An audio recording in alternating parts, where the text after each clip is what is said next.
this video I'm going to show you the behind the scenes of an exciting air-to-air filmmaking project that I recently did. You will learn about how to get good gimbal shots, and I will share with you my creative thought process. This tutorial is sponsored by Gudsen MOZA, who challenged me to test their lightweight MOZA Aircross 3 gimbal. I wanted to see how it performs in the extreme scenario, so I decided to take it flying. When flying in a plane there are lots of small vibrations, and if you have ever flown in a smaller sized plane you know that it can get pretty turbulent up there, meaning it is challenging for the gimbal to perform well. Here is an example of air-to-air shot done handheld in normal non-turbulent conditions, and this is a shot done with the gimbal. In my opinion, the difference is pretty obvious. I gotta say that I'm very pleased with the footage I managed to capture. Aircross 3 gimbal is designed to only carry lightweight cameras because it's meant to be small and travel friendly. So in this video I mounted a Canon R6 on it. Behind the scenes footage was filmed by my colleague Aleš with a Canon C70 cinema camera.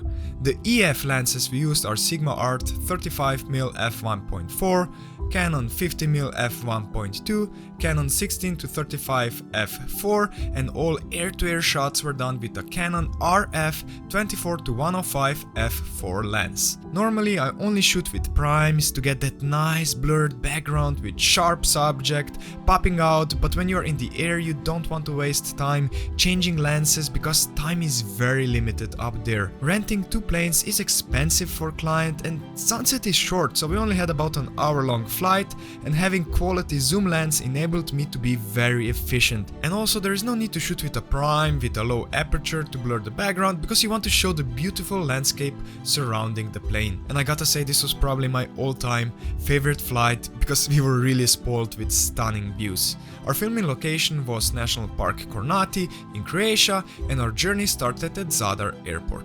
Let me share some info about the project itself. Priority was to demonstrate how the gimbal performs, but besides creating content about MOZA Aircross 3 gimbal, we also filmed a short lifestyle video about Go Get Air aircraft, a brand awareness video for social media distribution.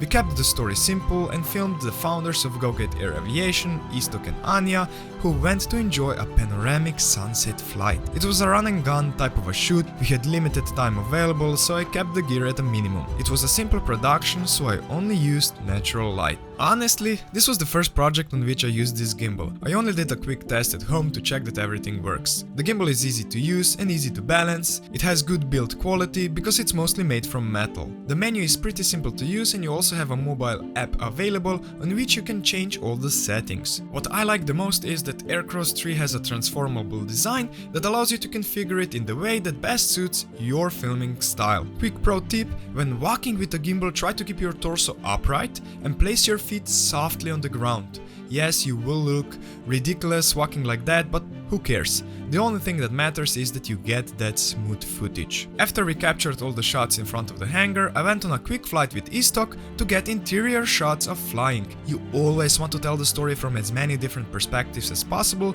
to keep it interesting for the viewer. Also try to film everything with different focal lengths and from different camera angles, so you have that flexibility in post-production to be creative. The gimbal's small size was perfect for this tight space situation, and the R6 flip-out screen came in handy. After we landed with Istok, we all gathered at Cessna to talk about the flight plan and safety. We wanted to maximize the effect of the gorgeous sunset light. The plane looks the best when you fly directly towards the sun because the propeller is lit from the front. It really pops out in the image. So we adjusted our flight plan accordingly to fly towards the west as much as possible. I also like it when the sun is positioned directly behind the plane because the backlight creates that dramatic, majestic feeling. Usually when doing air-to-air projects I am wearing headphones, so I have direct communication with both of the pilots. But this was not possible in this scenario, so doing a good quality pre-flight planning was even more important. Our only communication was hand gestures. In Cessna we were 5 people.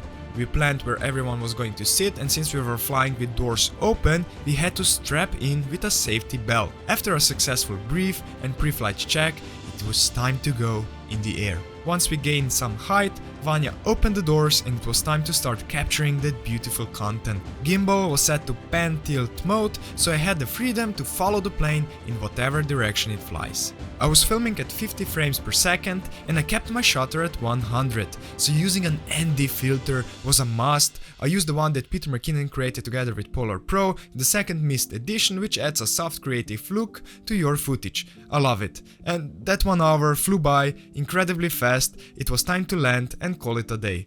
I hope you enjoyed this video. Let me know if you would like to see more filmmaking behind the scenes videos like this, and yeah, let me know if you have any questions, and I will see you in the comment section. Thanks for watching.